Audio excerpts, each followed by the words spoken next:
আসসালামু আলাইকুম, শুভ সন্ধ্যা জানিয়ে শুরু করছি আজকের প্রতিবেদন। সম্মানিত খামারি ভাইয়েরা, কিছুদিন আগে আমি একটি ভিডিও আপলোড করছিলাম এই শেডের মধ্যে, ফেয়ার এন্ড স্টকের মধ্যে যে খাঁচাটা রয়েছে, এই খাঁচার একটা ভিডিও আমি আপলোড করছিলাম। তো আপলোড করার সময় অনেকেই কমেন্ট করছিলেন যে ভাই এই খাঁচাটা কিভাবে তৈরি করলেন, এটার পরিমাপ বললে ভালো হতো। আমি একটা শেড করে রেডি করে রাখছি, এখন যদি আপনার কাছ থেকে আমি শুনতাম কিভাবে এটা পরিমাপ করলেন, ওইভাবে আমি একটা খাঁচা তৈরি করতাম নিজে। আপনার এটা দেখে আমার অনেক পছন্দ হয়েছে এবং কি আমার অনেক ভালো লেগেছে। তো এই বিষয়টা অনেকে আমাকে জানিয়েছে, তো সেজন্য আজকে আপনাদেরকে এই পরিমাপটা ক্লিয়ার করব।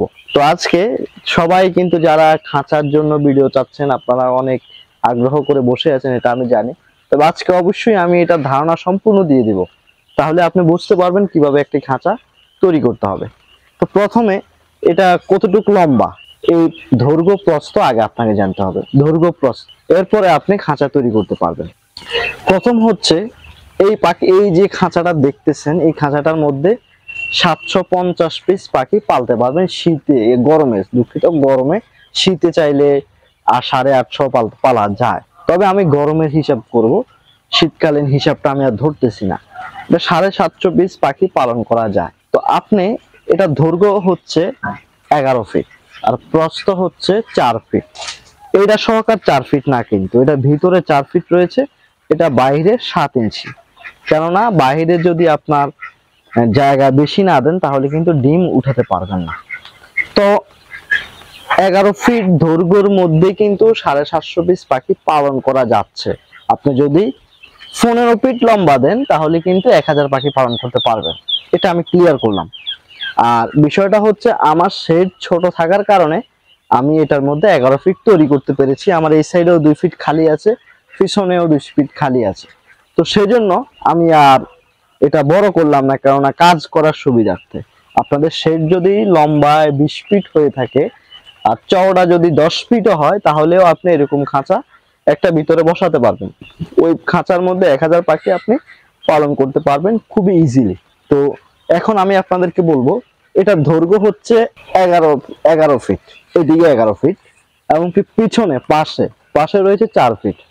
প্রতি স্কোয়ার ফিটে আপনি পাখি পালতে পারবেন 6টি করে খাঁচায়, আর ফ্লোরে পালা যায় 4টি করে। এটাকে আপনাকে অবশ্যই খেয়াল রাখতে হবে। তো যখন আপনি এগুলা পরিমাপ করবেন, এখন অনেকে বলতে পারেন ভাই কি কি দিয়ে এই খাঁচাটা তৈরি করা। খাঁচাটা তৈরি করা হচ্ছে প্লাস্টিকের নেট দিয়ে, এবং কি আমাদের দিকে গ্রামের ভাষায় এগুলাকে আদল বলে, আদল দিয়ে, এবং কি এগুলো পায়া প্রতি 4 ফিট পর অন্তর আমার এখানে পায়া ব্যবহার করা হয়েছে। এখানে একটা পায়া, এখানে একটা পায়া, এবং কি এখানে আরেকটি পায়া ব্যবহার করা হয়েছে।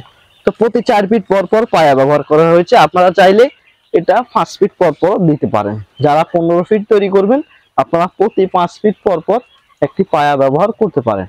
এটা করলে কিন্তু আপনার সবচেয়ে সুবিধা বেশি হবে, এবং কি খাঁচাটা টিকসই হবে। কেননা একটা খাঁচার লোড রয়েছে, ওজনটা ধরে রাখতে পারবে প্রতি 5 ফিট পর। আপনারা আরেকটা বিষয় আমি আপনাদেরকে ক্লিয়ার করি, এখানে যে রুয়াটা আদলটা লাগানো হয়েছে, এই আদলটা কিন্তু খাঁচ কাটা আদলটা। তো সন্ধ্যার আজান দিয়ে দিয়েছে, ভিডিওটি লং করব না, খুব দ্রুতই শেষ করে দিব। যেটা খাঁচ কাটার কারণে কিন্তু এটা খুব সহজে লেভেলে এটা আটকে গেছে। আপনারা মিস্ত্রির মাধ্যমে এটা খাঁচ কেটে আটকে দিবেন, তাহলে কিন্তু খাঁচাটা দেখতে অনেকটা সুন্দর লাগবে। তো অবশ্যই বিষয়গুলো খেয়াল করবেন, যেহেতু মিস্ত্রি দিয়ে তৈরি করবেন, তাহলে অবশ্যই এই বিষয়গুলো খেয়াল করলে সবচেয়ে ভালো হয়। তো খাঁচ কাটা এবং কি এই আদল এবং রুয়া দিয়ে কিন্তু এই খাঁচাটা তৈরি করা। আর প্লাস্টিকের নেট, অনেকে মনে করতে পারেন যে ভাই খাবার দিয়ে খাচ্ছে পাখিটা, এই পাখিটা যে খাবার খাচ্ছে, এই পাখিগুলোকে কত ফিট বাই কত ফিট এই যে ছিদ্রটা এটা ব্যবহার করেছেন, এটা হচ্ছে 1.5 ইঞ্চি, 1 ইঞ্চি এবং আধা ইঞ্চি গ্যাপ, 1.5 ইঞ্চি, আবার 1 ইঞ্চি সাইজেরও পাওয়া যায়। তো ওইটা দিয়ে না করাচ্ছে, আমার মনে হয় 1.5 ইঞ্চি যদি আপনি পান ছিদ্র, তাহলে কিন্তু ওইটাই সবচেয়ে বেটার। আমার জানা মতে এটা দিয়ে খুব ইজিলি ভাবে মাথা বের করে খেতে পারে কোয়েল পাখি। তো আপনারা দেখতেছেন এগুলা মাথা বের করে এখন বর্তমানে খাচ্ছে। তো 1 ইঞ্চি যদি পান, যদি 1.5 ইঞ্চি না থাকে, 1 ইঞ্চি দিয়েও মাথা বের করে খেতে পারবে। তবে সবচেয়ে সুন্দর হয় ইজিলি 1.5 ইঞ্চি দিয়ে আপনার এটা মাথা বের করে খেতে পারে। তো এই হচ্ছে তার বিষয়। আর ফ্লোরে যেই জালিটা দিবেন, এই ফ্লোরের জালিটা হচ্ছে 1/2 ইঞ্চি থেকেও ছোট। এটা কিন্তু বাজারে মার্কেটে অ্যাভেলেবেল। এটা কিন্তু খুব সহজে নষ্ট হয় না। অনেকে তার ব্যবহার করে এখানে, তারের নেট, ওইগুলা কিন্তু নষ্ট হয়ে যায়, জং পড়ে যায়, পাখির পা নষ্ট হয়ে যায়। এখানে আপনি যদি প্লাস্টিকের নেট ব্যবহার করেন তাহলে ওইটা পড়ার কোনো সম্ভাবনাই থাকছে না। এরপর আরো একটি বিষয় হচ্ছে এটা যে ফ্লোরটা কিভাবে দিবেন। ইসমাইল এদিকে আসো। ফ্লোরটা হচ্ছে আপনারা একটু ভিতরে, যে আপনাদেরকে একটু দেখাই, এখানে যে ইয়াটা রয়েছে, আদলটা রয়েছে, এটা খাড়াখাড়ি ভাবে এখানে দেওয়া। এই আদলটা দেখতেছেন, এটা কিন্তু দেওয়া রয়েছে। এই আদলটা আপনারা আমার হাত দেখতে পাচ্ছেন কিনা, এই আদলটা কিন্তু প্রতি 6-7 দুঃখিত, প্রতি 1 ফিট পর পর এরকম আদল লাগানো রয়েছে, যাতে করে আপনাদের এখানে ময়লাগুলো, যে পাখির যে লোডটা রয়েছে ওই লোডটা ধরে রাখতে পারে। প্রতি 1 ফিট পর পর অন্তর অন্তর এখানে আদল লাগানো হয়েছে খাড়াখাড়ি ভাবে, তাহলে কিন্তু পাখির লোড এবং কি ডিম খুব সহজে এখানে চলে আসবে। ওই বিষয়টা বিবেচনা করে দেওয়া হয়েছে। আপনারা চাইলে আরো ঘন দিতে পারেন, আপনাদের যদি কাঠ থাকে, তবে এটা দিলেই সবচেয়ে ভালো। অনেকেই ভাবেন যে ভাই আপনার এখানে কোয়েল পাখির ডিমগুলো কিভাবে সামনে চলে আসে, সামনে এটা কিভাবে নিয়ে আসেন। সামনে নিয়ে আসার সিস্টেম হচ্ছে আপনার ওই সাইড থেকে এই সাইড যে ফ্লোরটা রয়েছে এটা কিন্তু 3 ইঞ্চি ঢালু। 3 ইঞ্চি ঢালু থাকার কারণে এটা ইজিলি খুব সহজে চলে আসে। আপনাদেরকে একটু দেখাই যে ডিমগুলো সন্ধ্যা হয়ে আসছে, পাকতেছে, যে এই ডিমগুলো কিন্তু চলে আসতেছে ধীরে ধীরে। তো এগুলো ডিমে আসার কারণে হচ্ছে ওই সাইডটা থেকে এই সাইড কিন্তু 3 ইঞ্চি ঢালু থাকার কারণে এগুলো আসে। তো আপনারা বিষয়টা অবশ্যই বুঝতে পেরেছেন কিভাবে ডিমগুলো খুব সহজে চলে আসে। তো সম্মানিত খামারি ভাইয়েরা, এবং কি এই পাইপগুলো কিন্তু আপনারা যে দোকান থেকে জালিগুলো কিনবেন ওই দোকানে যদি বড় হয়ে থাকে তাহলে পাইপগুলো পাওয়া যায়। এগুলো সর্বনিম্ন 19 ফিটের হয়, 19 ফিটের নিচে কিনা যায় না। তো 15 ফিট যারা খাঁচা করবেন আপনাদের 1 পিস পাইপে কিন্তু পুরা খাঁচাটা হয়ে যাবে আশা করি।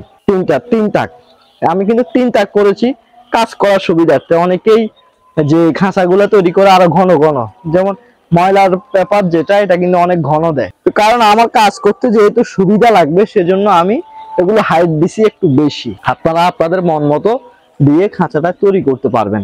তো আপনারা বিষয়টি অবশ্যই বুঝতে পেরেছেন। এরপরও যাদের খাঁচা তৈরি করতে সমস্যা হবে আপনারা স্ক্রিনে দেওয়া নাম্বারে যোগাযোগ করবেন, সমস্যা নেই, ইনশাল্লাহ আপনাদেরকে হেল্প করার জন্য চেষ্টা করব। বিষয়টা হচ্ছে একজন উদ্যোক্তা তৈরি হলে কিন্তু একজন বেকারত্ব অবশ্যই কমে, এবং কি একজন মানুষ অবশ্যই বেকারত্ব হাত থেকে বেঁচে থাকার জন্যই কিন্তু কিছুটা ইনকাম সোর্সের জন্য। আসলে সবাই যদি চাকরির পিছনে ঘুরে, বর্তমানে কিন্তু চাকরির বাজার খুব খারাপ অবস্থা, যেটা আমি দেখতেছি। তো অবশ্যই আপনারা কোয়েল পাখি না যে কোনো ব্যবসা বাণিজ্য করতে পারেন। সম্মানিত খামারি ভাইয়েরা, আপনারা অবশ্যই বিষয়টি বুঝতে পেরেছেন, এবং কিভাবে আমি আপনাদেরকে মাপগুলা দিয়েছি আপনারা অবশ্যই বুঝতে পেরেছেন। তো আজকে এ পর্যন্তই। যারা এখনো চ্যানেলটি সাবস্ক্রাইব করেননি অবশ্যই চ্যানেলটি সাবস্ক্রাইব করে দিবেন কোয়েল পাখি সম্পর্কে ভিডিও পাওয়ার জন্য। আসসালামু আলাইকুম।